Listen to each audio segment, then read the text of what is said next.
Have 23 ABC Sports Director Stephen Hicks joining us now with Friday Night Live. Stephen. That's right, Jackie. The weather is dipped down. Allison's wearing gloves out at the football game. We're wearing double jackets. That's because it is time for playoffs. The second round matchups going on tonight. And coming up, we've got a rematch between Bakersfield and Liberty, but it was nothing like the first showing. Plus, Shafter making history while North High heads to overtime in Fresno. And action-packed Friday Night Live starts right after this.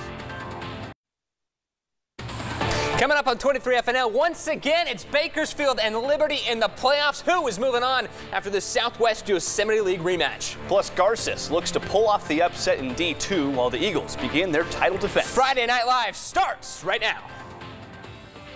Friday Night Live, High School Game of the Week. Brought to you by Kern Schools Federal Credit Union. Together, we have something special. And welcome into another edition of Friday Night Live. I'm Stephen Hicks. And I'm Brandon Johansson. Second round of the playoffs, and it's just the game we keep seeing. Yeah, no joke. Bakersfield and Liberty meeting in the playoffs for the third time in the last 4 years. But tonight's game, a rematch of the league title game from just 2 weeks ago. They say it's hard to beat a team twice. Yeah, especially when it's Bakersfield. Liberty won 2 weeks ago. Remember, that was 27-24. Maybe that left a bad taste in the mouths of some of the drillers because they responded on Liberty's opening series. Justin McGill picks off Isaiah Hill, and watch as McGill follows a big block right there into the end zone, 7-0 BHS. Later, Caden Ochoa starting at quarterback.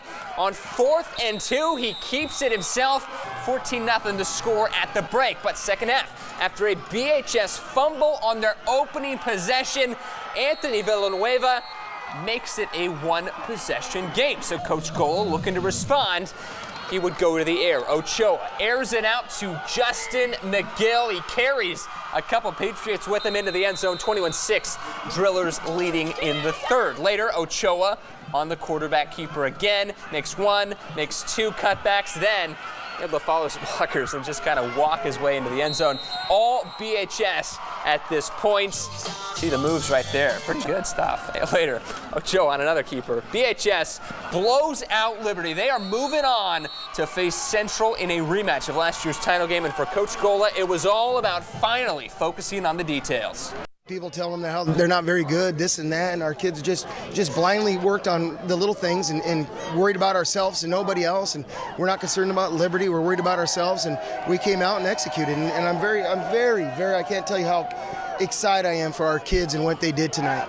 Now, while Bakersfield moves on to face the #1 seed in Division I, in Division II, the Garces Rams are already there. Yeah, because of the shortage of teams in D2 tonight, actually a semifinal meeting.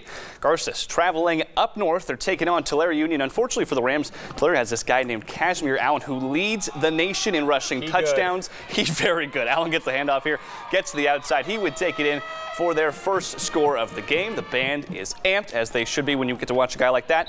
Later back, quarterback Nathan Lamb keeps it himself. This time, he doesn't give it to Allen. He keeps it himself, takes it in for the touchdown. But this time, Lamb would go to there. He'd fake the handoff. He'd drop back, and he'd find number 16, Matthew Diaz, all alone down the sideline.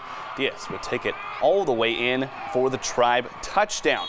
But of course, in any game that Tulare Union has had this year, Casimir Allen is really the highlight reel, and here it is. He's going to get the pitch to the outside. He's going to take it to the outside, and he is going to burn a lot of Rams on his way there. Take it all the way down to make it 28-6 Tulare Union. And of course, if it's not broken, why would you fix it? Just keep giving it to this kid, and they do. Nathan Lamb hands it off to Casimir Allen again.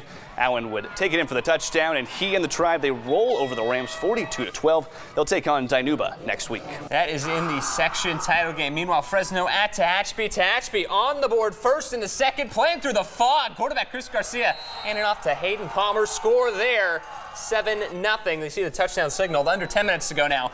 In the second, Fresno's quarterback Jean Raroux, it's a French name, airs it out to Glenn Faison.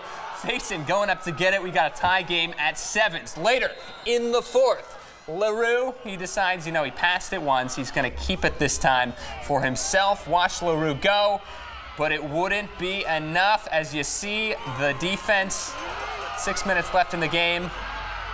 Garcia would give the winner, what would turn out to be the winner there, to Palmer, as the Warriors, they win. And for first coach Doug DeGear, they're heading to the semifinals next week They'll face Tulare Western. What a year for them. Meanwhile, Shafter stretching out, getting ready to square off with Hanford West. The Generals already up 7-0 at this point, and they add on early in the first. Emilio Villagran gets the handoff and hits the pile, but he actually breaks the plane for the touchdown. 14-0 Shafter. A safety put the Generals up 16-0, and then it just became the Alex Aguilar show, as it seems to always be. QB keeps it himself for the score, 23-0 Shafter. They had a t-shirt cannon. Isn't that awesome? In the second quarter, Aguilar. Like a college game. It's awesome. I know. They were amped. Aguilar again, and this time he takes it up the middle, but it's the same result.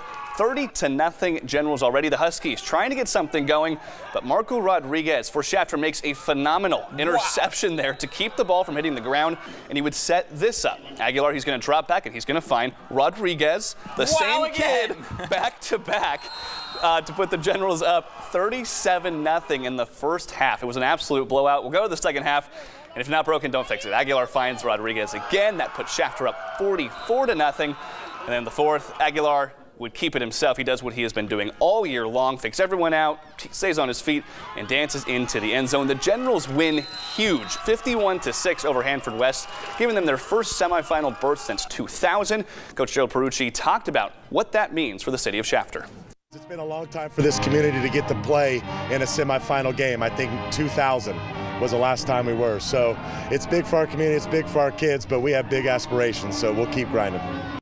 Well, San Joaquin Memorial hosting West, and the Vikings with the ball. We've seen this all year. Leonu Laulu Jr. from 2 yards out. That is a West touchdown. The super sophomore just keeping it going. Memorial on offense. Alec Trio goes over the middle, tipped pass. And Xavier Lopez, number 25 there, with the interception. And that was set up later. Vikings with the ball. Gabe Salcido, play action, finds Anthony Ramirez. Ramirez finally taken down before the big gain. Despite all the highlights here for West, though, they fall on the night. We left out who the Panthers are moving on to face because we've got to tease something for the next block. I like that. It's going to be, of course, either Bakersfield Christian or Kingsburg. Yeah, we'll have that coming up, of course. A lot of Kern County teams moving on, though, in that first half. That's true. You were at Shafter. That's history. That was crazy, and they've treated it like history. Everyone was going nuts. In 17 years, they're looking for their first section title since 1955. That's a long time to wait. They're excited. Bakersfield Christian, they won it last year. Looking to repeat this year. We'll share the highlights from their game against Kingsburg, but the Eagles fell behind early. Plus, North High heading to overtime at Selma. More on the Stars' trip up the 99. 23 FNL is back right after this.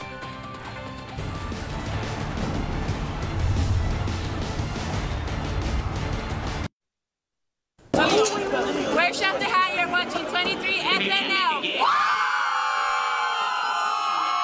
Oh, welcome back to 23 FNL. Last year, Bakersfield Christian was section champs and a win away from a state title. This year, quarterback Braden Wingle back, putting up crazy passing numbers. But as the Eagles begin their quest to repeat, they do so as the number 3 seed. Eagles running out today to face number 6 seed Kingsburg, and it is the Vikings getting the scoring going first. Caleb Buendia throwing out to Bo Jackson. Yes, they have someone named Bo Jackson who does front flips for first downs there. Later on the drive, Caleb Buendia passing to Jackson for the touchdown. Kingsburg up 9-0. Darren Carr saying, "What are you doing?" Bakersfield Christian quarterback Braden Wingle handing it off here. We've got it figured out. Caleb Blomuth running in for the touchdown. Suddenly it's 7-9. Later, the fireworks. That sparks Braden Wingle passing to Jason Gauthier. He pushes his way into the end zone. Suddenly, the Eagles back in front, 13-9. And the Vikings, this is a fumble here that just kind of falls to Keontae Clinton, who runs, and we got to speed it up because he goes 99 yards for the touchdown. Eagles up 27-9 at that point. They cruise to the big win and advance to the D3 semifinals to take on... Yeah, to take on the winner after last week's win over East. North High headed out on the road tonight. Tonight's destination, a trip to last year's section champs and a team that went to state. The Stars heading up the 99 to take on the Selma Bears. And here we go. Number 30, Connor Whitby, with a big run here. He would power his way through the defensive line there and just keep on chugging until he is finally brought down. And then later, number 5, Chris Romero takes it himself and takes it inside the 5-yard line. And then, as they have for much of the year, they're going to give it back to Romero, and Romero explodes his way inside crosses the goal line for the touchdown. The two-point conversion makes it 8-0. Now, both offenses would explode in this game and would go to overtime. The Bears would go for the two-point conversion like they did against BCHS last year, and just like last year, it fails. North High moving on in the semis, and they'll face... That's what we were trying for. The winner of this game, Central Valley Christian taking on Delano, and Eric Dracht keeping it himself for the touchdown here. That is good for the Cavaliers as they're in front, 6-0. Later, Dracht hand off to Jalen Renning. And Renning, just a couple cutbacks, follows his blocks, sideline touchdown, good. It's all Cavaliers at this point. Later, more from CVC. JJ Lino airing it out to Gavin Salerno as CVC is rolling in this one. There's the reveal. That's who North High is heading to face next week in Visalia. Well, meanwhile, Thunderbirds traveling up the 99 to face Carruthers. This is their running back, Chris Puga. 8-yard touchdown run. Look at those sharp blue jerseys there for... My dad went to school. Is that right? Yeah, Shout out to Brandon's dad. Kennedy answers, though. Tyreek Walker with the 19-yard touchdown run, dragging the defender there. And that would be the final play of the first quarter. Penalty would set them back, but on 3rd and goal from the 21, Hill on the draw play takes it left side and scores 7-7. Your score at that point, but Carruthers on a 4th down from the 14.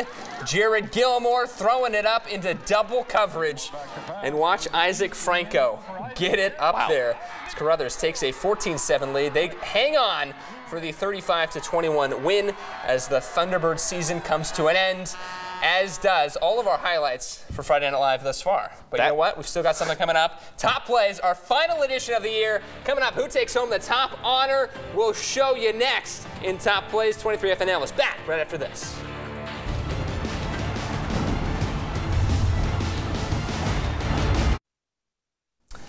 Welcome back to 23FNL. Just enough time to show you top plays. We had so many highlights from this BHS game. This one didn't even make the cut initially, but it was too good to pass up. You see the 2 broken tackles there. Keontae Bell getting it done. That's top play number 3. Meanwhile, top play number 2. Vikings fumble here, and Keontae Glint, we already showed you. He's going to recover it. Going to take it 99 yards. BCHS moves on. Number 1, Alex Aguilar finds Marco Rodriguez. One-handed grab. So good for Brandon Johansson. I'm Stephen Hicks.